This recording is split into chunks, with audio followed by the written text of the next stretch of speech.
Hey guys, Gael Mani from analysmo.org. We were here at the press conference that Mourinho held in view of tomorrow's game v Malaga. But you know what? Everybody wanted to know about Apuel, about Abidal, and about the fans. So here you go. A few questions about Malaga and a lot about other things.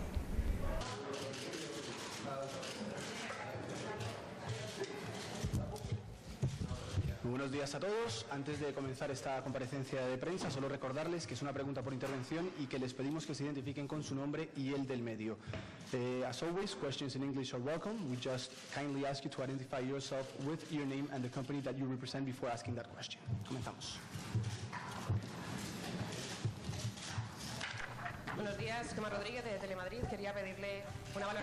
What do you think of Apuel, Real Madrid's next opponent in Champions League? And how do you feel about the schedule, according to which you wouldn't meet Barca until the finals?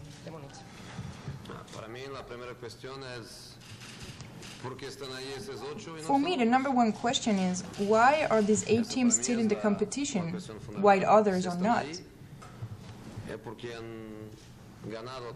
If they are still here, it's because they ended up in the top 2 of their groups and because they won in a round of 16.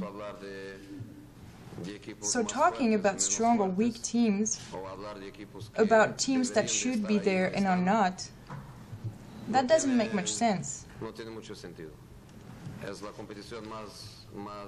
It's the most important competition in Europe.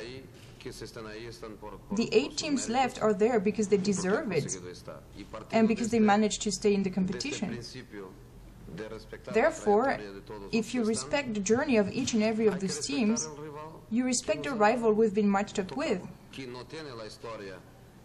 Apuel doesn't have the history of the others because the others are Madrid with 9 cups, Milan with 7 or 8, Benfica, Barcelona, Bayern, Marseille too. So many clubs that were crowned champions. But Apuel is there. And that's in line with what they've been doing in Europe in the last few years. I played them 3 years ago,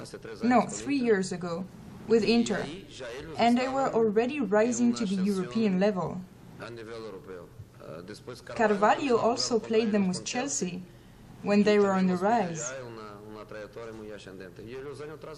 Year after year, they keep being back in champions, their experience is growing, and this season, they've played a very good group stage against opponents that were not easy. Oporto, Shakhtar, Zenit. Oporto and Shakhtar didn't make it to the round of 16, while they did, and they went on eliminating Lyon, and here they are. So sure, I have to give an honest answer. They clearly have less potential and less prestige than the others that we could have been matched up with. But they deserve to be here. I fully respect them. With Inter, we scored in the 93rd minute. We were losing 2-1. We ended up with a tie we didn't deserve, thanks to a goal we scored in the last minute. Any team going there is going to suffer. So this round is complicated. We'll talk about semi-finals later, if we get there. What can you tell us about Di Maria's recovery? He's played 15 minutes in 3 months. When are you expecting him to be back? With Di Maria, we're taking it slow. I think in a week's time he'll be training with the team again.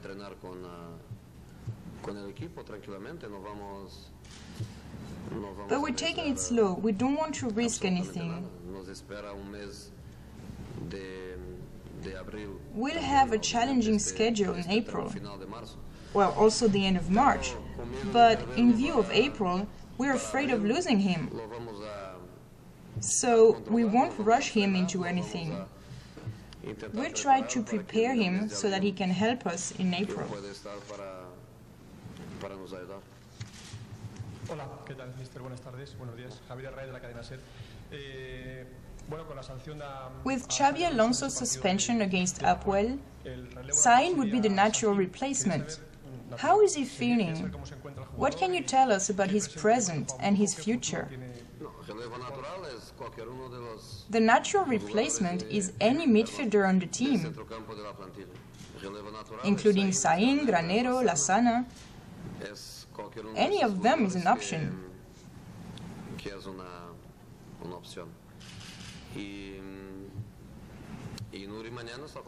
Nuri has been called up for tomorrow. It's the second time in a row. And I haven't called him up to leave him in the stands, because I'm only calling up the 18 players who will either be on the pitch or on the bench. So this is a progression for him, based on the past few weeks. His future is in the work he's been doing, the example of professionalism that he is. He's a fantastic pro, and in keeping working to play for Real Madrid, because he's not going anywhere. He'll be here next season, and precisely next season we'll be expecting much more from him than we've been able to get so far. He is a player that we trust, and all the stories about him leaving for this or that team, that we want to loan him out, they're just stories, nothing else but stories. Did you get to watch Athletic Bilbao's match in UEFA? And are you jealous of how the fans supported their team? I've seen it while I was flipping through the channels to watch many games that I was interested in. That I was more interested in, actually, because Athletic's result was made pretty obvious early in the game. But no, I'm not jealous. It's a cultural thing, a social thing, that depends on the club, the city, the country. And that's the way it is. You can't change it. I'm keeping our fans, the passion they show all over the world with their addiction to Real Madrid.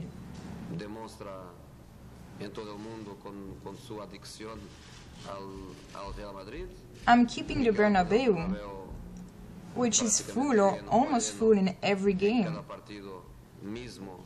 Whether it's in Copa against teams from lower divisions, and I don't criticize anybody. Now, I also think it's my job to try and get the best conditions for my players, for their success.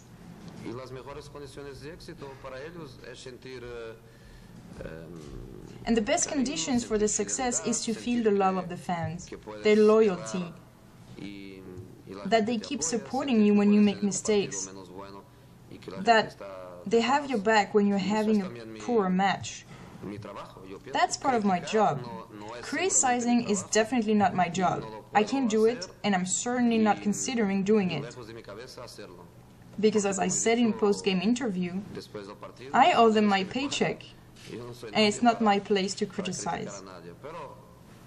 But it's also a coach's mission to create the best conditions for his players. We have everything to win or to lose now. In the next 2 months, we can win 2 major competitions, or just one, or none. Home games are key. So I keep asking, regardless of the fact that the response wasn't very positive. I keep asking an extra effort, a little more love. And not for me. I insist, not for me. I don't like to have my name chanted. I don't like it at all. But I ask a little bit more for my people, and for those who are having tough moments in a game. Who needs to feel loved the most? Not the goalkeeper who just made a major save, not the striker who just scored a fantastic goal. It's the player who makes a mistake, who fails to score, who fails a pass. So I keep asking for that love, that empathy between the fans and the players. But if I could choose a crowd, I'd choose mine. In every game there are 80,000 of them, and they are the ones who make Real Madrid such a powerful club, economically and on the sports scene.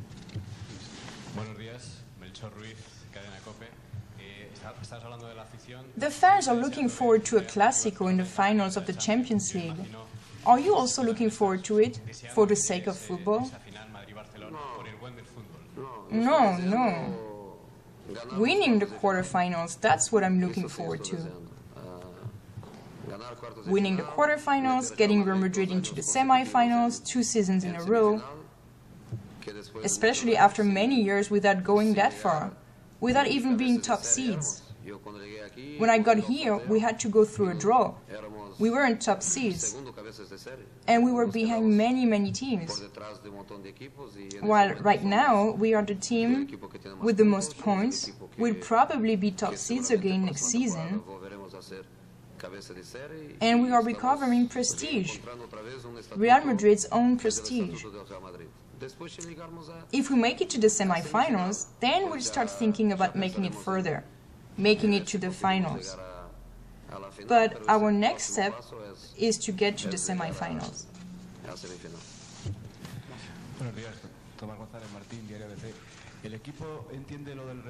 With so many games back-to-back, I imagine you'll rotate Higuaín and Benzema. Callejon was called up this time, so were Las and Granero. Do the players understand that 15 or 16 of them will have to play every 3 days now? No, we just have to organize things differently. It's not the same thing to play 1 game per week, as we've been doing for the last month and a half, I think, and to play 3 games in a row. But the other teams are in the same situation. There will be 2 Liga games on Wednesday. There are 3 Spanish teams in Europa League whose schedule is going to be very similar to ours in Barca's.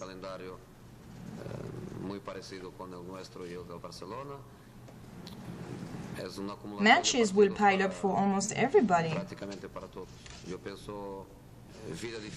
It's going to be tough for the 5 of us still playing in Europa or Champions, because no other team will have the same schedule. But if the objective is to give the national team more time and better work conditions to prepare the Euro, then one has to accept it. It's for the good of this country, for the good of Spanish football. And that's why we'll all make that sacrifice.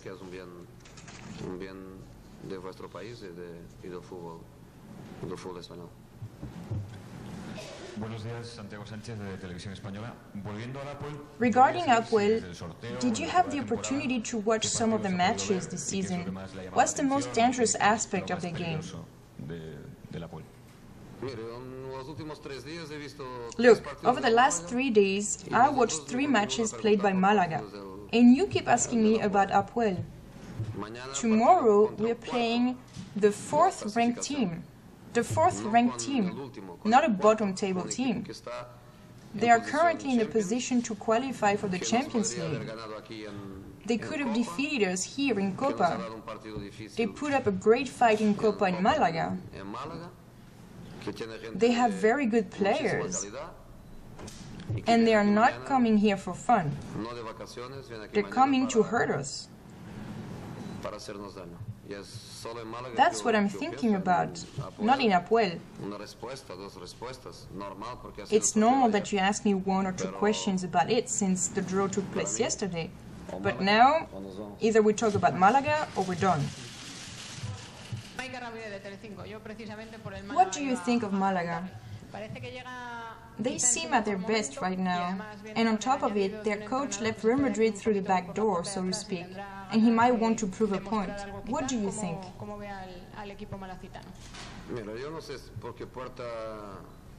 Look, I don't know through which door Pellegrini left. What I know is that he did a great job, and whoever does a good job leaves with their head up high, whatever door they exited through. He'll play Real Madrid with his head up high, and in the same way he plays the other teams he coached throughout his career, such as Villarreal. He did a very good job here. But it's hard because they're a good team. The players are good. Malaga is ranked number 4. And for the first time, they could get a spot in the Champions League. And that's their objective. That's what they invested in, so that the team could make a qualitative jump. That's where they are, that's where they want to be, and that's where they want to stay. As for us, we are currently in a position where we don't have to worry about anybody else. This time last season, we were also focusing on who Barca was playing. If they had tied or lost, we were always watching expectantly. This season is very different. We are only focusing on ourselves. Every win is another step towards our goal. And that's why we are only thinking about Malaga and on trying to win this match. And I insist, if we can have the support of the fans in the toughest moments of the game, it will help us do it even better.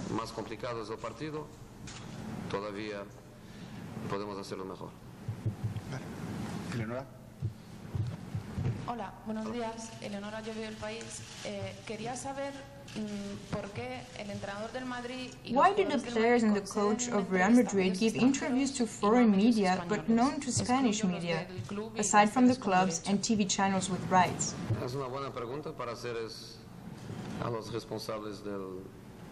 It's a good question to ask the people at the press department. I am very pleased to work with them. We make decisions together. So I'm not trying to abandon ship. But I don't think it's as clear-cut as you're saying. Because interviews and events are two very different things. Most of the time, it's individual events, where specific agreements are in place with the press from other countries. When the players, or even I, are promoting a product, we can be bound to answer the questions of the international press, precisely. ¿Qué tal? Buenos días, Antón Meana, Radio Marca. Quería saber cómo recibió usted la noticia. How did you feel when you heard the news about Abidal, and what message do you want to send him?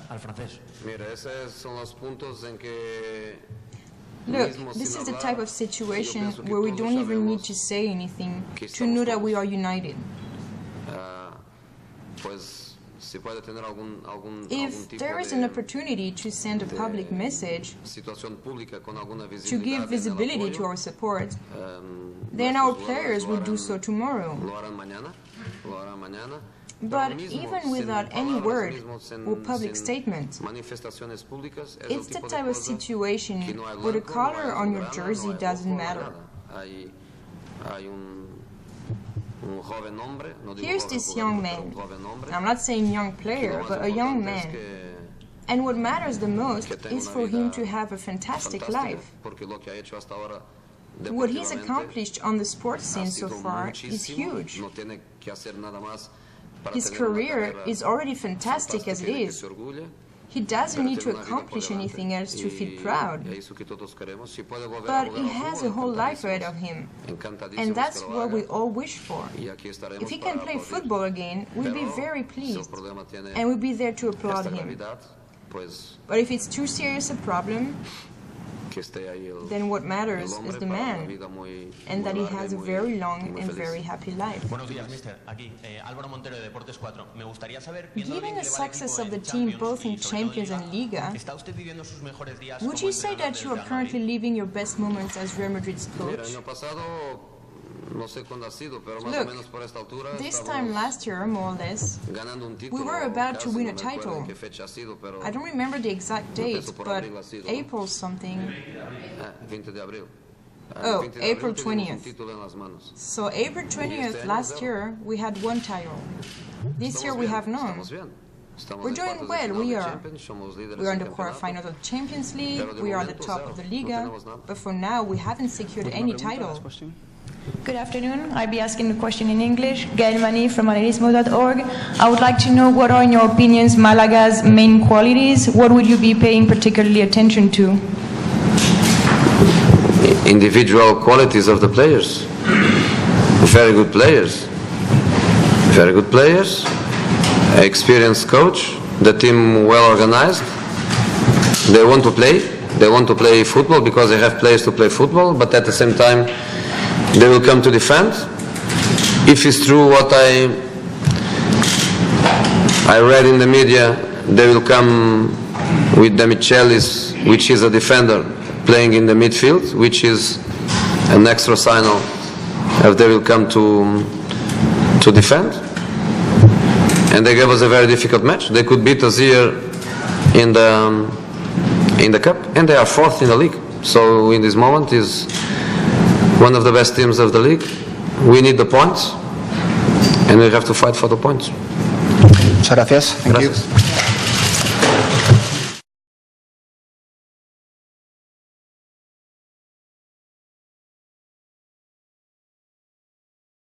Hey guys, Gael Mani from analysmo.org.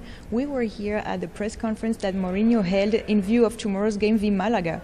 But you know what? Everybody wanted to know about Apuel, about Abidal, and about the fans. So here you go. A few questions about Malaga and a lot about other things.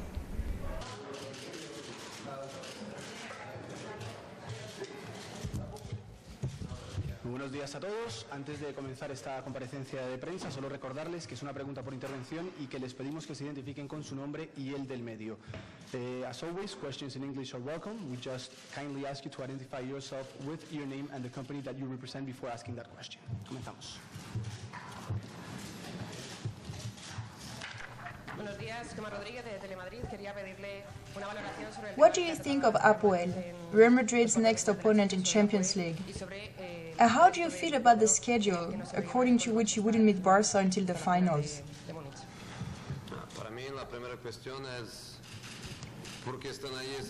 For me, the number one question is, why are these 8 teams still in the competition, while others are not?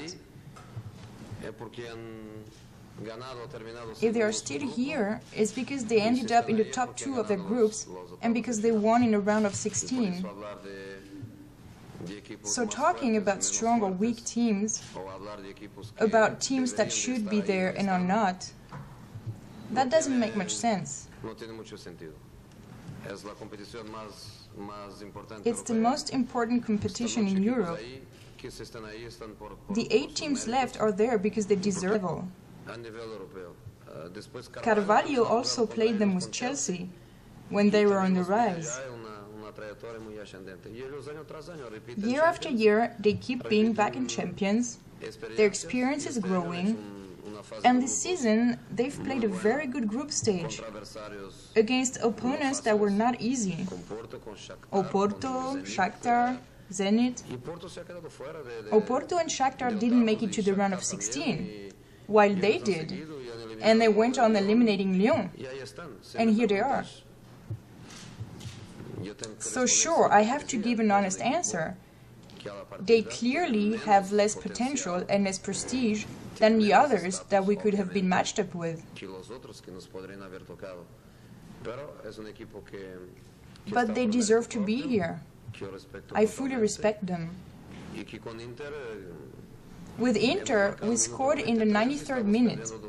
We were losing 2-1. We ended up with a tie we didn't deserve, thanks to a goal we scored in the last minute. Any team going there is going to suffer. So this round is complicated. We'll talk about semi-finals later, if we get there. What can you tell us about Di Maria's recovery? He's played 15 minutes in 3 months. When are you expecting him to be back? With Di Maria, we're taking it slow. I think in a week's time he'll be training with the team again. Perfect. And because they managed to stay in the competition. Therefore, if you respect the journey of each and every of these teams, you respect the rival we've been matched up with. Apoel doesn't have the history of the others, because the others are Madrid with 9 cups, Milan with 7 or 8, Benfica, Barcelona, Bayern, Marseille too. So many clubs that were crowned champions. But Apoel is there, and that's in line with what they've been doing in Europe in the last few years. I played them 3 years ago, with Inter, and they were already rising to the European level.